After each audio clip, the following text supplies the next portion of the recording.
ಈಗ ಉತ್ತರ ಭಾರತದಿಂದ ಯಾರೋ ಹೋಗಿರ್ತಾರೆ, ಅವ್ರ ಅಯ್ಯಪ್ಪನನ್ನ ಹೆಚ್ಚಿಗೆ ನಮ್ದೇ ಇರಬಹುದು, ಅಲ್ಲ ಅವ್ರಿಗೆ ಗೊತ್ತಿಲ್ಲದಲೇ ಇರಬಹುದು. ಅವರಿಗೊಂದು ಹೊಸ ಪರಿಚಯ ಪರರ ನಾಡಿನಲ್ಲಿ. ದಕ್ಷಿಣ ಭಾರತದಿಂದ ನಿಮಗೆ ಮತ್ತೆ ಉಳಿದವರಿಗೆ ಈ ಅಯ್ಯಪ್ಪನ ಮೂರ್ತಿ ನೋಡುವಾಗ ಯಾರಿಗಾದ್ರೂ ಅಷ್ಟೇ ಆ ಅಯ್ಯಪ್ಪ ಕುಳಿತಿರೋ ಭಂಗಿ ಇದೆಯಲ್ಲ, ಅದು ಬಹಳಷ್ಟು ಆಸಕ್ತಿಯನ್ನು ಮೂಡಿಸುತ್ತೆ. ಏನಿದು ಭಂಗಿ, ಅಯ್ಯಪ್ಪ ಯಾವ ರೀತಿ ಭಂಗಿಯಲ್ಲಿರ್ತಾನೆ ಅಂತ. ಆಮೇಲೆ ಬಹುತೇಕರಿಗೆ ಗೊತ್ತಿಲ್ಲ. ಈಗ ಕೆಲವರು ತಿರುಪತಿಯಲ್ಲಿ ಹೋಗೋರು ಇರ್ತಾರೆ. ತಿರುಪತಿಯಲ್ಲಿ ಅದು ಒಂದು ವೈಷ್ಣವ ಮಂದಿರ, ಅಲ್ಲಿ ಗಣಪತಿಯ ವಿಗ್ರಹ ನಿಮಗೆಲ್ಲೂ ಕಾಣೋಕ್ಕೆ ಸಿಗೋದಿಲ್ಲ. ಅಲ್ಲಿ ಗಣಪತಿಯನ್ನು ವಿಶ್ವಕ್ಷೇಣ ಅಂತೇಳಿ ಪೂಜಿಸಲಾಗತ್ತೆ. ಆದರೆ ಈ ಮಂದಿರದಲ್ಲಿ ಹಾಗಲ್ಲ. ನಾವು ಮೊನ್ನೆ ಅಯೋಧ್ಯೆಯಲ್ಲಿ ಹೋದಾಗ ನಾವು ಗಮನಿಸ್ತಾ ಇದ್ವಿ, ಅಲ್ಲಿ ಯಾರು ಶೈವರು ಬಂದ್ರ, ವೈಷ್ಣವರು ಬಂದ್ರ, ನಾಥ ಪರಂಪರೆಯವರು ಬಂದ್ರ, ಅಥವಾ ಮಾಧ್ವ ಪರಂಪರೆ ಹೆಂಗೆ ಅಂತಂದರೆ ಕೆಲವು ದೇವಸ್ಥಾನಗಳಿಗೆ ಇಂತಿಷ್ಟೇ ಪರಂಪರೆಯವರು ಹೋಗ್ತಾರೆ ಅಂತಿದ್ರೆ, ಅಯೋಧ್ಯೆಯಲ್ಲಿ ನಮಗೆಲ್ಲರೂ ಕಂಡು ಬಂದರು ಅಂತ. ಅಡ್ಡನಾಮ ಹಾಕಿದವರು ಕಂಡು ಬಂದರು, ಉದ್ದನಾಮ ಹಾಕಿದವರು ಕಂಡು ಬಂದರು, ಒಂದೇ ನಾಮ ಹಾಕಿದವರು ಕಂಡು ಬಂದರು, ನಾಮ ಹಾಕದೇ ಇದ್ದವರು ಕಂಡು ಬಂದರು. ಅದೇ ಥರ ನೀವು ಹೇಳಿದಾಗೆ ಭಾರತದ ಉದ್ದಗಲಕ್ಕೂ ಪೂಜಿಸಲ್ಪಡುವ ಬೇರೆ ಬೇರೆ ದೇವರುಗಳ ವಿಗ್ರಹಗಳು. ಜಗನ್ನಾಥನ ವಿಗ್ರಹ ನೋಡಿದಾಗ ನಮಗೆ ಭಾಳ ಆಶ್ಚರ್ಯ ಆಗುತ್ತೆ. ಯಾಕೆಂದರೆ ಅದು ಮರದಿಂದ ನಿರ್ಮಿಸಲ್ಪಟ್ಟ ವಿಗ್ರಹ. 12 ವರ್ಷಗಳಿಗೊಮ್ಮೆ ಅದರ ಒಳಗಿನಿಂದ ಏನೋ ಒಂದು ಬದಲಾವಣೆ ಆಗುತ್ತೆ. ಕಣ್ಣನ್ನು ಕಟ್ಟಿ ಅಲ್ಲಿಯ ಪೂಜಾರಿಗಳು, ಅರ್ಚಕರು ಅದನ್ನು ಬದಲಾವಣೆ ಮಾಡ್ತಾರೆ. ಶ್ರೀಕೃಷ್ಣನ ಆತ್ಮ ಅದರ ಒಳಗೆ ಇದೆ ಅನ್ನುವಂಥದ್ದು ನಂಬಿಕೆ. ಹೀಗೆ 10 ಹಲವು. ಮಾನ್ಯ ಪ್ರಧಾನಮಂತ್ರಿ ಶ್ರೀ ಆगे बढ़ रहे हैं.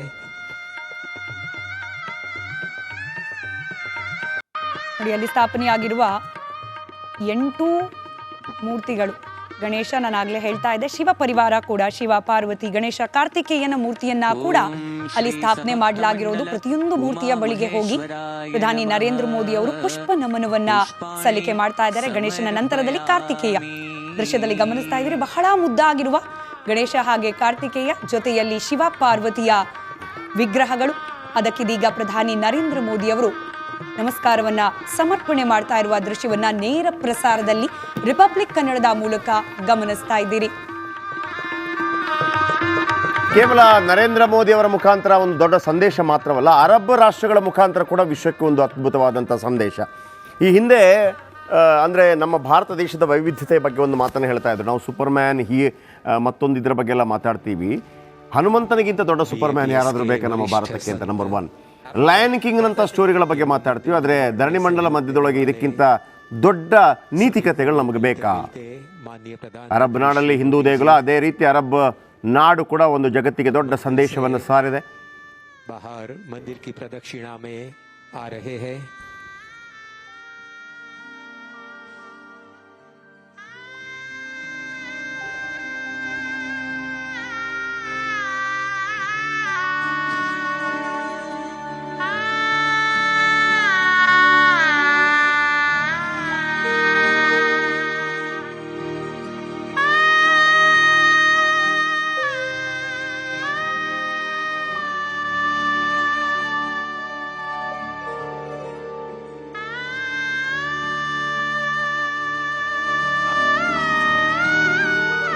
माननीय प्रधानमंत्री श्री मोदी जी मंदिर की हर एक रचना में बहुत ही रस लेकर दर्शन कर रहे हैं और इस मंदिर की रचना से वे स्वयं प्रसन्न दिखाई पड़ते हैं. ದೇವಸ್ಥಾನದ ಉದ್ಘಾಟನೆ ಕಾರ್ಯಕ್ರಮವನ್ನ ಮುಗಿಸಿ ದೇವಸ್ಥಾನದ ಆವರಣದಿಂದ ಹೊರಬರ್ತಾ ಇದ್ದಾರೆ ಪ್ರಧಾನಿ ನರೇಂದ್ರ ಮೋದಿ ಅವರು. ದೇವಸ್ಥಾನದ ಇಂಚಿಂಚನ್ನ ಕೂಡ ಪರಿಚಯಿಸುವ ಕೆಲಸವನ್ನ ಅಬಾಬ್ ಸಂಸ್ಥೆಯ ಮುಖ್ಯಸ್ಥರು ಮಾಡ್ತಾ ಇರೋದನ್ನ ನೀವು ಗಮನಿಸ್ತಾ ಇದ್ದೀರಿ. ಅನೇಕ ವಿಶೇಷತೆಗಳನ್ನ ಈ ದೇಗುಲ ಹೊಂದಿದೆ. ಅದರಲ್ಲೂ ವಿಶೇಷವಾಗಿ ಈ ವಾರಣಾಸಿಯಲ್ಲಿರ್ತಕ್ಕಂಥ ಗಂಗಾ ಘಾಟ್, ಅದನ್ನ ಹೋಲುವಂತಹ ಘಾಟನ್ನ ಅಲ್ಲಿ ನಿರ್ಮಾಣ ಮಾಡಲಾಗಿದೆ. ಆಂಫಿ ಥಿಯೇಟರ್ ಅನ್ನ ನಿರ್ಮಾಣ ಮಾಡಲಾಗಿದೆ. ಅಲ್ಲಿ ಕುಳಿತು ಈ ದೇಗುಲಕ್ಕೆ ಬರುವವರು ಆ ವಿಹಂಗಮವಾದ ಘಾಟ್ನ ದೃಶ್ಯವನ್ನ ಗಮನಿಸಬಹುದಾಗಿದೆ. ಗಂಗಾ ಯಮುನಾ ಸಂಗಮದ ಮಾದರಿಯಲ್ಲಿ ಆ ಘಾಟನ್ನ ನಿರ್ಮಾಣ ಮಾಡಲಾಗಿರುವುದು ನೇರ ಪ್ರಸಾರದ ದೃಶ್ಯದಲ್ಲಿ ಗಮನಿಸ್ತಾ ಇದ್ದೀರಿ. ಅಬುಧಾಬಿಯಲ್ಲಿ ಭವ್ಯವಾದ ಸ್ವಾಮಿ ನಾರಾಯಣ ಮಂದಿರ ಲೋಕಾರ್ಪಣೆ ಕಾರ್ಯಕ್ರಮದ ನೇರ ಪ್ರಸಾರದ ದೃಶ್ಯ. ಭಾರತದ ಪ್ರಧಾನಮಂತ್ರಿ ನರೇಂದ್ರ ಮೋದಿ ಅವರು ಈಗಷ್ಟೇ ಲೋಕಾರ್ಪಣೆ ಕಾರ್ಯಕ್ರಮದಲ್ಲಿ ಭಾಗಿಯಾಗಿ ಅಲ್ಲಿರ್ತಕ್ಕಂತಹ 8 ಪ್ರಮುಖ ದೇವರ ವಿಗ್ರಹಗಳಿಗೆ ನಮನವನ್ನ ಸಲ್ಲಿಸಿ ಹೊರಬಂದಿದ್ದಾರೆ. ದೇವಸ್ಥಾನದ ಹೊರಾಂಗಣವನ್ನ ವೀಕ್ಷಿಸುತ್ತಿದ್ದಾರೆ. ಅನೇಕ ಪ್ರಕಾರ ಕಿ ಪ್ರೇರಣಾओं का स्रोत बह रहा है. जिस शिखर में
आज इस मंदिर के लोकार्पण समारोह पर खुशियों का माहौल पूरे परिसर में, पूरे मध्य पूर्व में और पूरे विश्व में छाया हुआ है।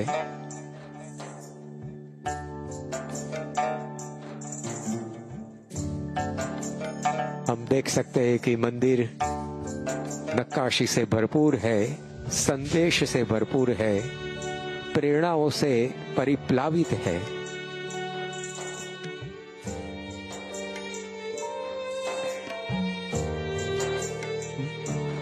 महंत स्वामी महाराज ने सही उपमा इस मंदिर को दी है, रण में खिला हुआ कमल।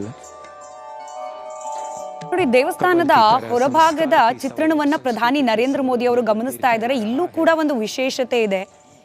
ಸರಿಸುಮಾರು 15 ಮೌಲ್ಯಾಧಾರಿತ ಕಥೆಗಳ ಚಿತ್ರಣವನ್ನ, ಕೆತ್ತನೆಯನ್ನ ಈ ದೇವಸ್ಥಾನದ ಸುತ್ತಲೂ ಕೂಡ ಮಾಡಿದ್ದಾರಂತೆ.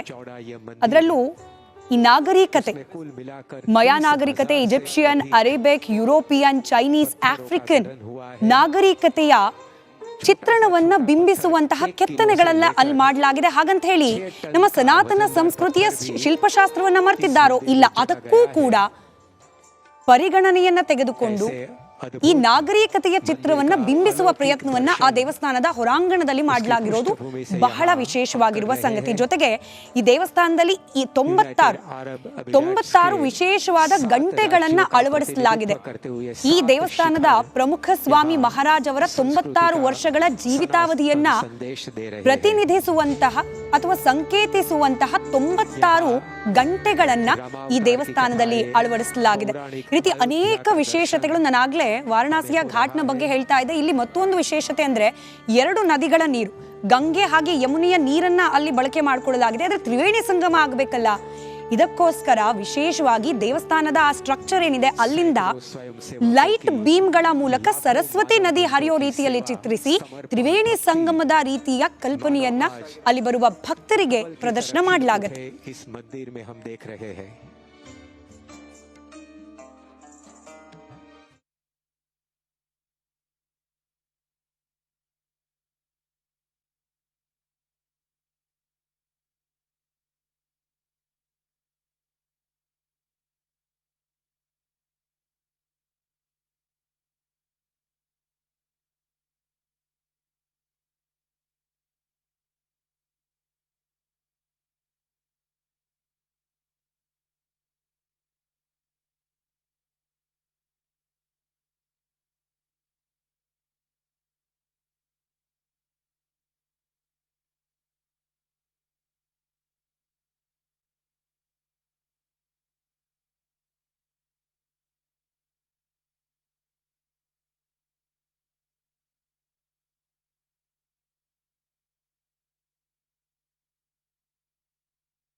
American civilization, the Egyptian civilization, and more.